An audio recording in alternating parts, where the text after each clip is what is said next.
Malay நடிகை நடியா Kusuma Saudi அரேபியாவின் ஜிட்டா சென்றடைந்த கையோடு காணாமல் போன தகவல் பரபரப்பை ஏற்படுத்தியுள்ளது. புனித யாத்திரைக்காக அவர் உம்ரா மற்றும் சுற்றுலா குழுவுடன் பயணம் செய்தார். இந்நிலையில் மன்னர் அப்துல் ஆசிஸ் அனைத்துலக விமான நிலையம் சென்று சேர்ந்ததும் பாதுகாப்பாக வந்துவிட்டேன் என கணவருக்கு நடியா செய்தி அனுப்பியுள்ளார். ஆனால் லண்டன் செல்ல வேண்டிய அடுத்த விமானத்தில் அவர் ஏறவில்லை. பயண நிறுவனம் அவருக்கு பயணச்சீட்டு வழங்கப்பட்டதை உறுதி செய்துள்ளது. ஆனால் அவர் செக் இன் செய்யவில்லை.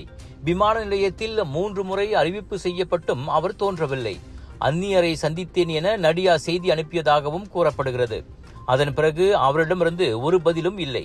இதனிடையே நடியா விமான நிலையத்திலிருந்து வெளியேறியுள்ளதாக விமான நிலைய அதிகாரிகள் உறுதிப்படுத்தியதாக அவரின் கணவரும் USM விரிவுரையாளருமான டாக்டர் முகமது கமருல் கபிலன் அப்துல்லா கூறியுள்ளார்.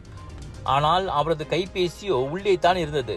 நடியா தனது கைபேசியை ஒருபோதும் விட்டுவிட மாட்டார். தனது மதிப்புமிக்க பொருட்களை மிகவும் கவனமாக வைத்திருப்பவர். இது எந்த விதத்திலும் பொருத்தமாக இல்லை என அவர் கூறினார். நடியாவின் பதிவு செய்யப்பட்ட 2 பயணப்பெட்டிகளும் அவருடன் இல்லை. விமான நிலைய பதிவுகளின்படி அவை பேகேஜ் பகுதியிலிருந்து எடுக்கப்படவில்லை என்ற தகவலும் மர்மத்தை அதிகரிக்க செய்துள்ளது.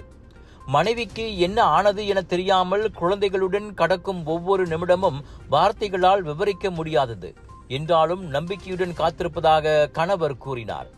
குடும்பத்தாரோடு நடியாவின் ரசிகர்களும் கவலையுடன் காத்திருக்கின்றனர். ஜெட்டா மற்றும் மலேசிய அதிகாரிகள் இணைந்து தீவிர விசாரணை நடத்தி வருகின்றனர். எல்லா நோய்களுக்கு முக்கிய காரணம் ரத்த ஓட்டம் சரியா இல்லாததுங்க. குறிப்பா தலைவலி, உடம்பு வலி, கால் மறுத்து போறது, வசதியா இருக்கிறது, மூச்சு திணறல் மற்றும் பல. இத நீங்க இப்படியே விட்டுட்டீங்கன்னா ரத்த கொதிப்பு, இனிப்பு நீர், இருதய சம்பந்தப்பட்ட நோய் மற்றும் பல நோயெல்லாம் வர ஆரம்பிக்கும். டென்ஷன் ரத்த ஓட்டத்தை சீராக்கிடும். இது நவீன முறையில தயாரிக்கப்பட்டது. 2 ஆண்டுகளா மலேசியால பயன்படுத்துறாங்க.